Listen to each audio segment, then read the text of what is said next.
சகரியாவின் புஸ்தகம் 1 அதிகாரம். தரியு அரசாண்ட 2ஆம் வருஷம் 8ஆம் மாதத்திலே இத்தோவின் மகனான பெரகியாவின் குமாரனாகிய சகரியாவுக்கு உண்டான கர்த்தருடைய வார்த்தை. கர்த்தர் உங்கள் பிதாக்களின் மேல் கடும் கோபமாயிருந்தார். ஆகையால் நீ அவர்களை நோக்கி, சேனைகளின் கர்த்தர் உரைக்கிறது என்னவென்றால், என்னிடத்தில் திரும்புங்கள் என்று சேனைகளின் கர்த்தர் சொல்லுகிறார்.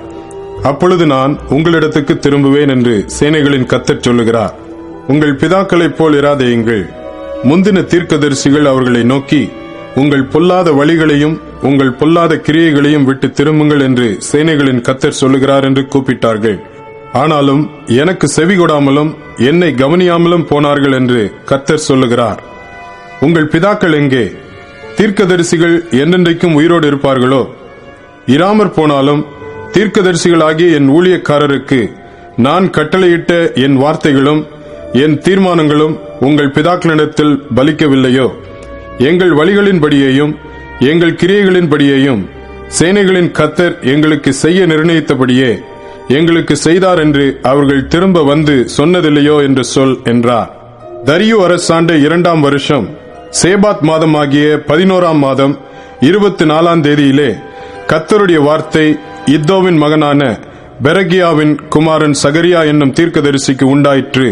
அவன் சொன்னது, இதோ இன்று ராத்திரி சிவப்பு குதிரையின் மேல் ஏறி இருந்த ஒரு புருஷனை கண்டேன்.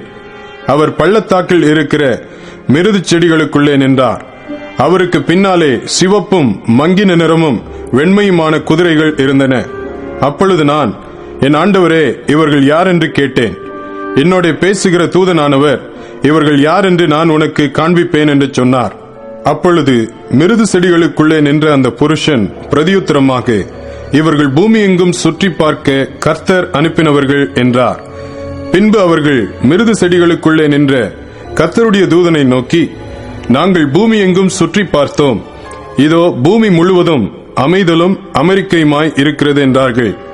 அப்பொழுது கர்த்தருடைய தூதன் மறுமொழியாக, சேனைகளின் கர்த்தாவே, இந்த 70 வருஷமாய் நீர் கோபம் கொண்டிருக்கிற எருசலேமின் மேலும் யூதா பட்டணங்களின் மேலும் எந்த மட்டும் இறங்காதிருப்பீர் என்று சொல்ல, அப்பொழுது கர்த்தர் என்னோட பேசின தூதனுக்கு நல் வார்த்தைகளையும் ஆறுதலான வார்த்தைகளையும் பிரதியுத்தரமாக சொன்னார். அப்பொழுது என்னோட பேசின தூதன் என்னை நோக்கி, சேனைகளின் கர்த்தர் உரைக்கிறது என்னவென்றால், நான் எருசலேமுக்காகவும் சியோனுக்காகவும் மகா வைராக்கியம் கொண்டிருக்கிறேன். நான் கொஞ்சம் கோபம் கொண்டிருந்த போது அவர்கள் தங்கள் கேட்டை அதிகரிக்க தேடினபடியினால் சுகமாய் வாழுகிற புறஜாதிகள் பேரில் நான் கடும் கோபம் கொண்டேன். ஆகையால் மன உருக்கத்தோடு எருசலேமினிடத்தில் திரும்பினேன் என்று கர்த்தர் சொல்லுகிறார். என் ஆலயம் அதிலே கட்டப்படும், எருசலேமின் மேல் அளவு நூல் பிடிக்கப்படும் என்று சேனைகளின் கர்த்தர் சொல்லுகிறார் என்று கூறு என்றார். இன்னும் என் பட்டணங்கள் நன்மையினால் பரம்பி இருக்கும். இன்னும் கர்த்தர் சியோனை தேற்றரவு பண்ணுவார். இன்னும் எருசலேமை தெரிந்து கொள்ளுவார் என்று சேனைகளின் கர்த்தர் சொல்லுகிறார் என்று பின்னும் கூறு என்றார். நான் என் கண்களை ஏறெடுத்து பார்த்தபோது, இதோ 4 கொம்புகளை கண்டேன். அவைகள் என்னவென்று என்னோட பேசின தூதனை கேட்டேன். அதற்கு அவர், இவைகள் யூதாவையும் இஸ்ரவேலையும் எருசலேமையும் சிதறடித்த கொம்புகள் என்றார். பின்பு கர்த்தர் எனக்கு 4 தொழிலாளிகளை காண்பித்தார். இவர்கள் என்ன செய்ய வருகிறார்கள் என்று கேட்டேன்.